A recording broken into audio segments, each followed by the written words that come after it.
Black Myth Wukong is finally here, and in this video, I will be going for its Platinum Trophy.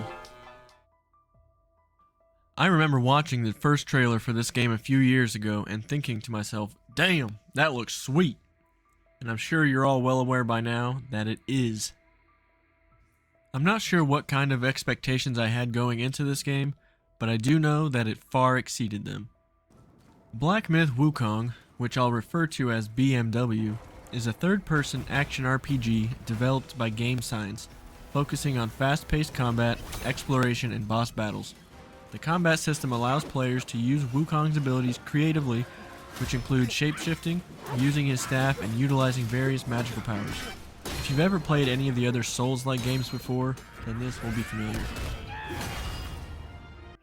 The world of BMW is very much inspired by ancient Chinese mythology and folklore, featuring a mix of incredibly detailed landscapes, ancient temples, and mythical creatures. While the game is based on the novel Journey to the West, it does take some creative liberties, introducing some original story elements and characters. The story behind the game is richly detailed, but to make a long story short, Sun Wukong is defeated and splits his power into 6 relics, each one corresponding to his 6 senses, that are then scattered across China, and it is your goal, as the Destined One, to collect them all and resurrect Sun Wukong. There are plenty of more details in between, but that is the Spark Notes version.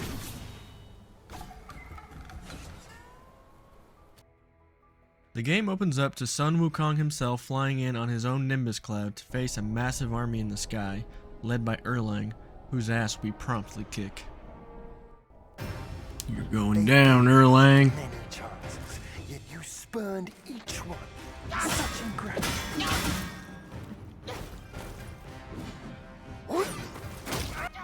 This first fight isn't challenging at all considering you aren't even given a health bar, but it does give the player a small taste of the powers to come.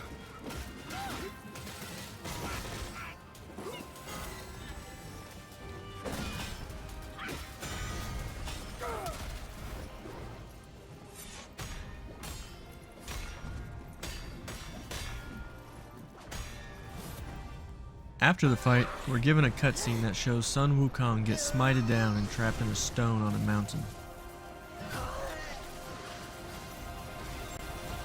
Years go by and we see an old wise monkey telling a group of younger monkeys his legend, and this is when the Destined One rises up to the challenge. This is also where the first trophy of the game pops, Home is Behind. Those are the 6 senses of the great sage. Yet, let's get started.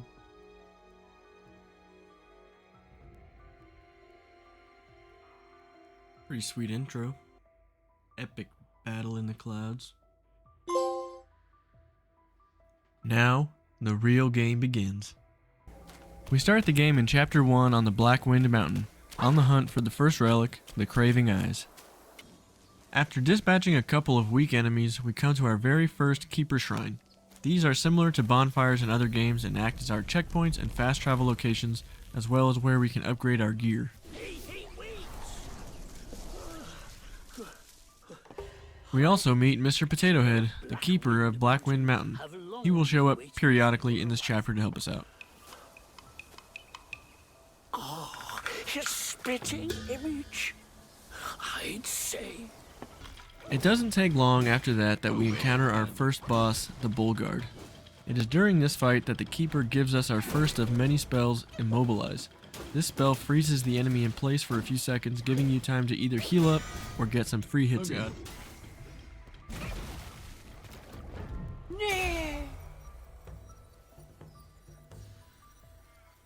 After finishing off the Bullguard, we get introduced to the Sparks.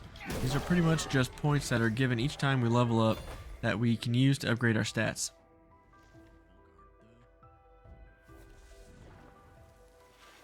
Noise. I'll be like, tuck to the head.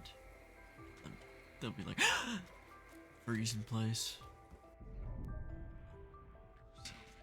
Self-advance and Sparks. And after I use the first spark, I get my second trophy, a Spark of Thought. I like them both. I'm gonna put.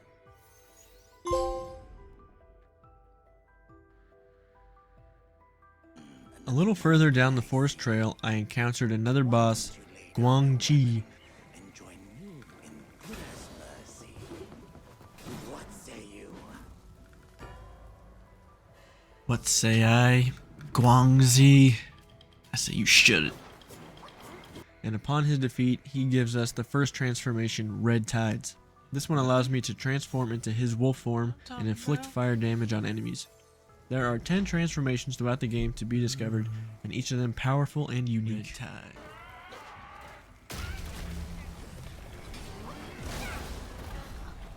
Good grief.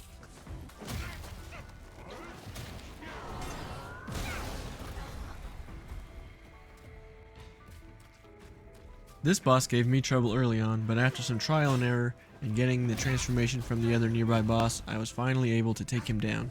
One good thing about the transformations is they have their own separate health bars, so the OG monkey form isn't affected while using it. A while later I met the Gourd Master. He gives us the ability to absorb the spirits of the bad guys we kill. There will be certain glowing enemies throughout the game whose spirits we can absorb to gain passive boosts to our stats and quick mini transformations during battles. We will have to find this guy in every chapter also for a later trophy. In a cave down the path, I happen across a fellow monkey in peril, Shen.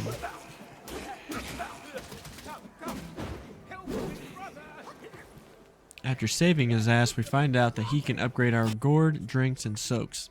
We also find these over the course of the game, and they improve the way we can heal ourselves in a rather large combination of ways. This is also where the third trophy pops, Brew of Bravery, given for applying a soak to the gourd. The trophy descriptions in BMW are very vague and are usually just a riddle or a quote of some kind. The fourth trophy I earned was Temple of Taint, and that was for defeating the big boss in Black Wind Mountain's secret area. This boss was just a golden version of the Wandering Wight with some zombies walking around. After fighting the first one, this guy was a cinch. Get out of here, boom! Temple.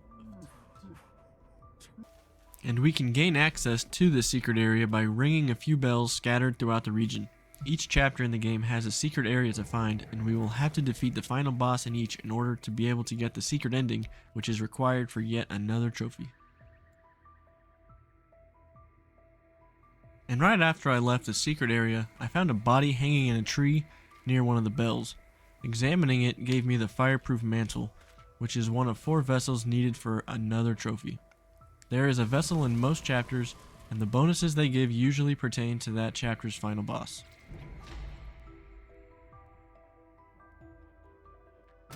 Speaking of final bosses, Chapter 1's is the Black Bear Gwai. He's a huge bear that does fire damage. Admittedly, this boss gave me quite a bit of trouble. After failing a few times, I realized I could change my armor pieces, and that was the change I needed to make. I also used the fire mantle I found before, and that was crucial for victory.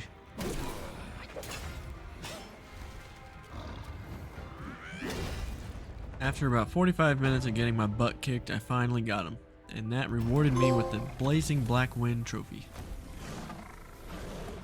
Defeating the Black Bear concluded the first chapter, which treats us to a pretty awesome short film.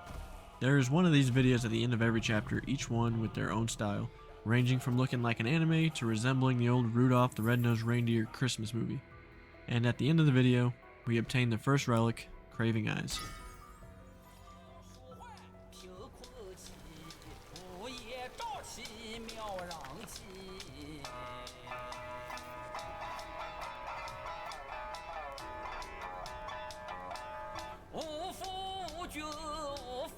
Now on to Chapter 2, in the Yellow Wind Ridge. We move away from the green forest to the dry desert. This time we are looking for the Fuming Ears relic. I get introduced to a headless monk jamming away on a banjo, and get started making my way through the region.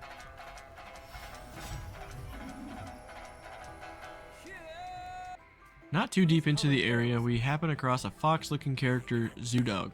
He needs us to take down a frog mini-boss nearby so that he can help us start making medicines. Doing so will allow us to eventually craft our own, which leads to the 6th trophy, Creative Concoction.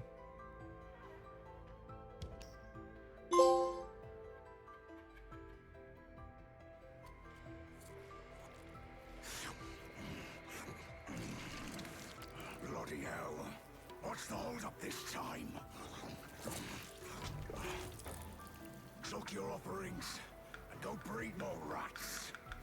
Chapter 2 had some pretty neat boss battles. One of my favorites has to be the Tiger Vanguard. He's a ripped, Tai Lung looking beast that we have to fight in a pool of blood. This wasn't an easy fight, but I was able to take him down after about 15 minutes.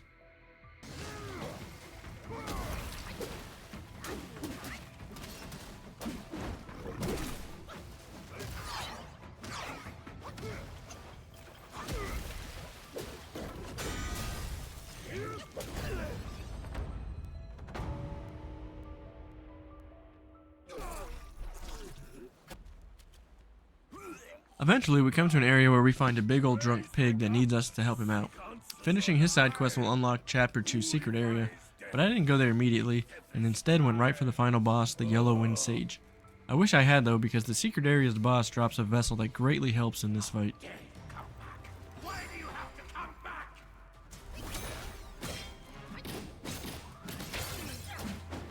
After taking the rat down, I was rewarded with a great gust, concluding Chapter 2 and earning the second relic.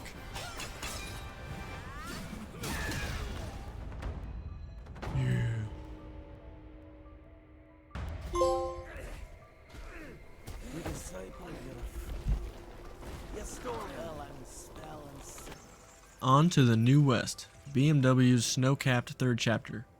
Now on the lookout for the Hubris Nose Relic. In the middle of Chapter 3, the Destined One gets arrested and put into an enormous Batman origin story hole-in-the-ground prison. The scenery here was truly incredible. Just the spectacle of it all is amazing, and it reminded me of the first time I played Uncharted 2. The graphics and the scenery of that game blew my mind. After killing the boss at the top of the prison, I backtracked to the previous chapter to pick up some items I had missed and to go to the secret area. In one of Chapter 2's boss arenas, there is a wall that can be broken that reveals a hidden cave that contains the Loong scales, and these are used to uncover even more secret bosses in each chapter. If you couldn't tell, this game is just full of secrets and hidden things waiting to be found. While I was still revisiting Chapter 2, I found the pig guy again and gained access to the big secret area, where I had to fight an enormous beetle. Upon defeating the bug, I received the trophy Shifting Sands and the Wind Tamer vessel that would have really come in handy earlier.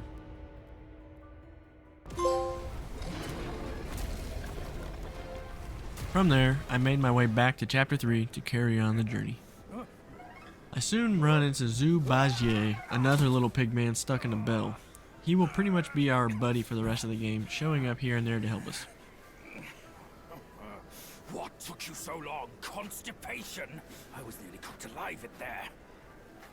It turns out that the mountain we find him on is actually the shell of a giant turtle, and he gives us a ride across the lake to the other shore.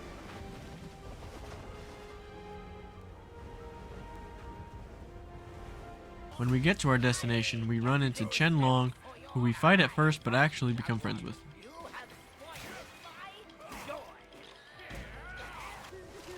Only one of Shudong's resurrection pills.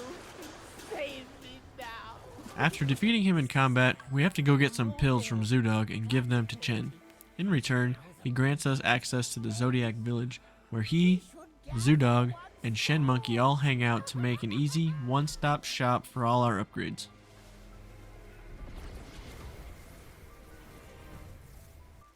From there, I continued on toward the last area of the chapter, New Thunderclap Temple. Oh my lord. That's a huge bitch! And after fighting our way through countless enemies, we finally reached the final boss, Yellowbrow. This boss had a bunch of different stages, but luckily it had checkpoints in between them, so I didn't have to start all the way over when I died. Nifty Nonsense was the 9th trophy overall, and it popped when I finally kicked Yellowbrow's ass completely. It also granted me the Hubris Nose Relic. I saw how this would end for you long ago. The 4th chapter of the game is the Webbed Hollow. This place is pretty much a huge spider den. Here we need to find the Envious Tongue Relic. As per usual, we fight our way through, killing and collecting everything we come across.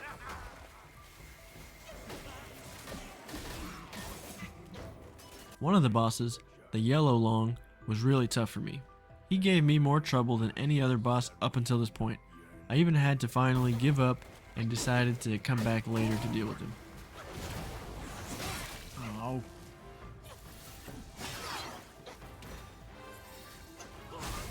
Damn it.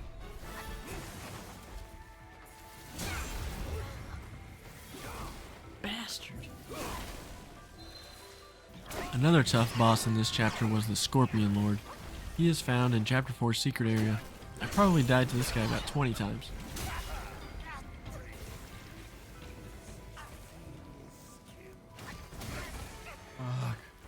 While in this area, I also got the next trophy, the Cockerel Crowed, for defeating the end boss, the Duskveil. We also get the Weaver's Vessel that is crucial for me in a later fight.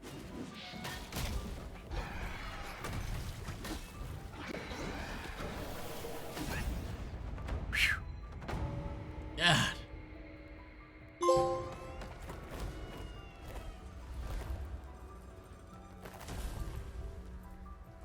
The next two trophies I got were done at the same time on a quick trip to the Zodiac Village.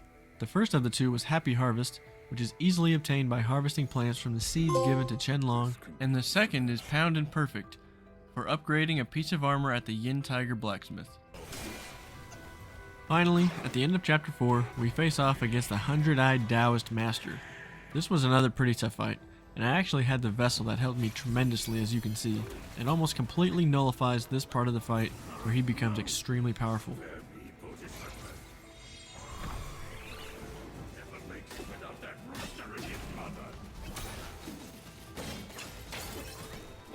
After he falls, we get the Behold of the Betrayal trophy and the Relic.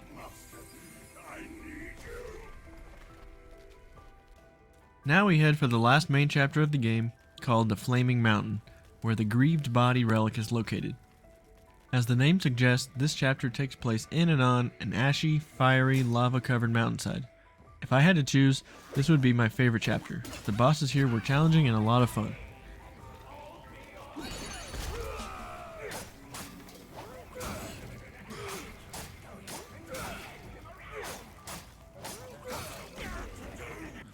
Not 3 minutes into the region, we meet the NPC that will give us the quest that will unlock the secret area.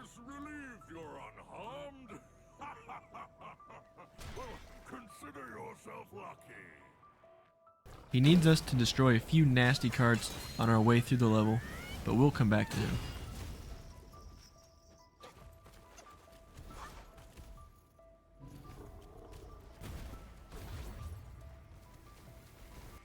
A bit farther along the mountain we find the Gourd Master guy again. He upgrades my Gourd to the final tier, and this leads into the Always Accompany trophy. In order to get this though, you need to have talked to this guy in every chapter and to have your Gourd at level 9.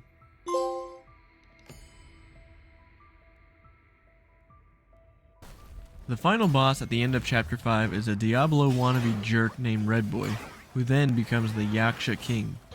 This guy is by far the most difficult boss up to this point. He is probably number 4 on the list of bosses that gave me the most trouble. His combos never seemed to end, and I had difficulty timing the dodges for a while.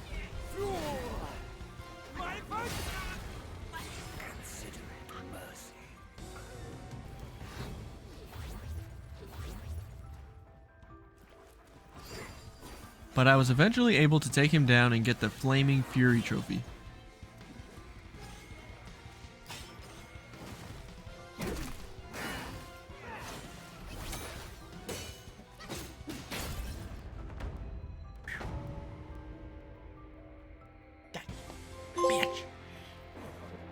And a few minutes later, after another sweet mini-movie, I got the Treasure Trove trophy for collecting all 4 of the vessels in the game. Before continuing too deep into Chapter 6, I had some cleaning up to do, so I went back to the Flaming Mountain to visit the secret area. After gaining access to it, I made my way through and killed the final boss, the Bishy Golden-Eyed Beast. In doing so, I was awarded the Frost and Flame trophy.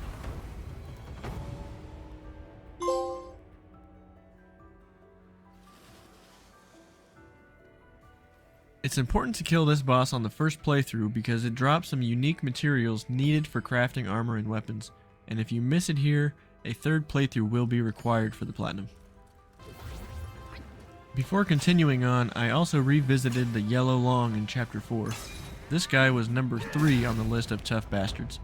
But after finally taking him down, I received the Sire and Sons trophy, and this is gotten for killing every secret Loong boss in each chapter. Our sire's head was hung when he One last trophy I got before attempting to beat the game was the Clamor of Frogs. In each chapter of the game there is a frog mini-boss. Just kill them all to get this one. Now it's time for Chapter 6, the final chapter of the game. All the chapters in BMW are very unique, but this one is slightly more so. Or less, I'm not sure which. It takes place on Mount Huaguo, and it's just a huge open area that you can fly around on your Nimbus cloud and fight bosses scattered around. Most of the bosses are holding onto a piece of Sun Wukong's OG armor and staff, and defeating them will give it to you. After collecting them all, the Guardian of Gear trophy popped.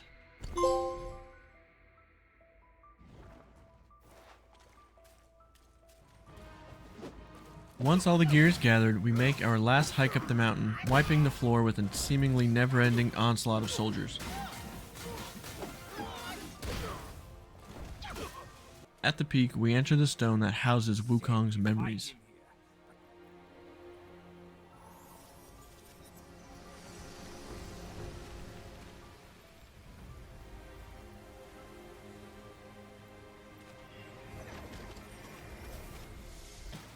It's here that we have to face off against the literal shell of Wukong's former self. This is number 2 on the difficult boss list. I literally had to fight a better version of myself. He even immobilizes me when I try to use my flask and takes a sip. It's a real dick move if you ask me.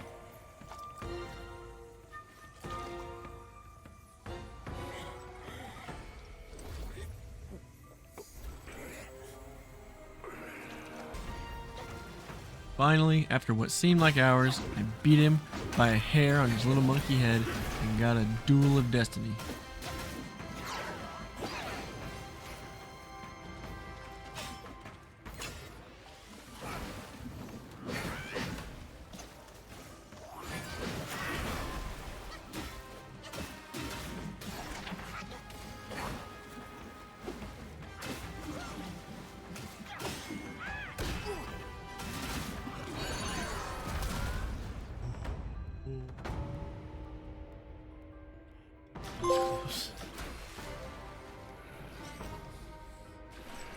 Before hopping straight into New Game Plus, I still had a couple more things to check off my list. One of them being the Seeds to Sow trophy, which is obtained by collecting all the different seeds for Loong. The other trophy I made sure to get was Scenic Seeker, which is gotten by sitting down at all the meditation pillows throughout the game. There are a handful of these meditation stations in each chapter. Some are better hidden than others, and will all give you an extra spark point when you sit at it. The last thing while I was still technically in my first playthrough was to fight the biggest, baddest, secretest boss the game had to offer, and numero uno on the list of baddies, Erlang. That's right, it was a rematch with the three-eyed guy from the very beginning. This fight was a literal pain in my ass. Not only does he hardly have any windows for attack, but he also has a very strong shield that regenerates a couple times over the course of the fight. I had to use everything at my disposal to even consider beating him.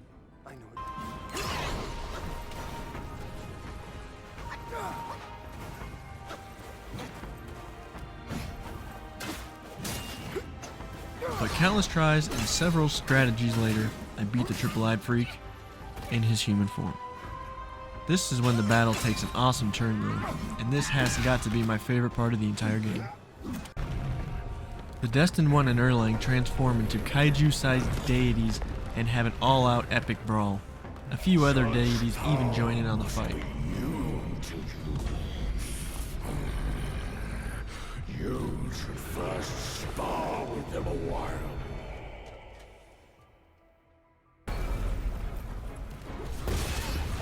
The fight itself isn't very difficult, but felt more like a reward for making it to this point.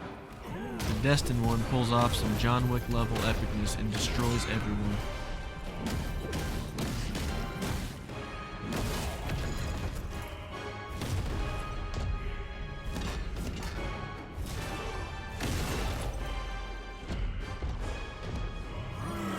the end of it all, we receive the Meet the Match trophy and the 6th relic.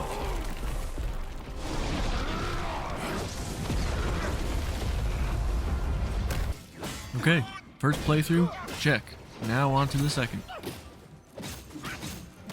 Other than a few story items, everything carries over, which really made New Game Plus a breeze. I just needed to make sure to take my time and not skip over any of the missable trophies I didn't get the first time around. Almost immediately after starting the beginning fight with Erlang, 2 trophies popped. 6 Senses Secured and Master of Magic. The 6 Senses Secured one is pretty self-explanatory, and Master of Magic is for collecting all the spells. The rest of the trophies are pretty much cleanup, so I will cover them quickly. The next one to ping was Medicine Meal. Throughout the game there will be little golden chests that have pills in them that will either upgrade your overall health, mana, or stamina. Collect 5 of each for this. Page Preserver is given for collecting all of the formulas for Zoodog's medicines. The last one I needed can only be purchased from him in New Game Plus. Next was a Curious collection, and that's for gathering all the Curios. In the prison area of the game are 9 of these huge Lantern Warden enemies. Defeating the boss at the top will despawn these guys for the rest of the playthrough, which happened to me the first time around. Killing them all here granted me the last Curio I needed. In the Journal tab in the pause menu is a list of every single character and enemy the game has to offer, from the weakest to the strongest.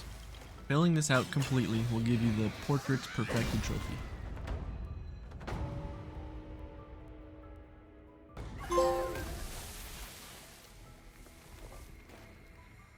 Alright, getting close to the end now, just a few more. Like the Gourd Master who appears here and there, Ma the Horseman also shows up. I found him in every chapter, and in chapter 5 I got the Urge Unfulfilled trophy. Completing this also gave me the Fickle Forms trophy, which is earned by collecting all the different transformations.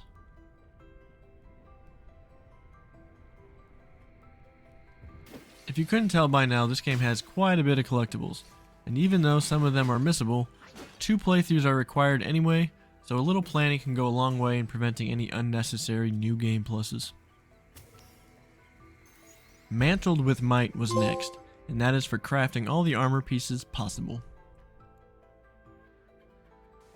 For collecting all the gourds, drinks, and soaks, I got the Brewer's Bounty. The last soak I needed could only be found as a random drop from a specific plant, so that was mildly frustrating, but luckily I found a spot where a bunch of them were relatively close and could farm it. The last trophy I needed to get was Staffs and Spears, which like the armor one is for crafting all the weapons.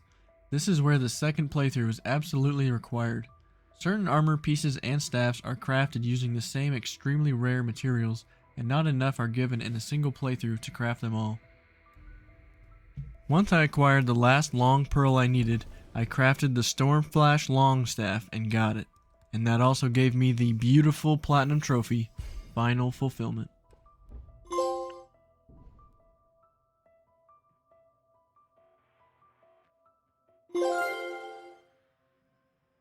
Woohoo! Man, what a game Black Myth Wukong was. From the amazing locations, incredible graphics, and the huge variety of enemies and bosses, it's hard to pick a favorite. I tried to show a lot in this video, but I don't think I hardly scratched the surface. Like I said at the beginning, I was pretty excited when I saw this game announced way back, and in my opinion, it lived up to the hype and more. If you haven't played it, or are on the fence, I highly recommend you give it a try. If you made it to the end of this video, I thank you from the bottom of my heart. This is Platinum Pathway number 2 and overall Platinum number 123. If you enjoy these kind of videos, please consider liking and subscribing. It helps grow the channel and gets the videos out to others who may enjoy them as well. Again, thank you, and I hope you have a great rest of your day.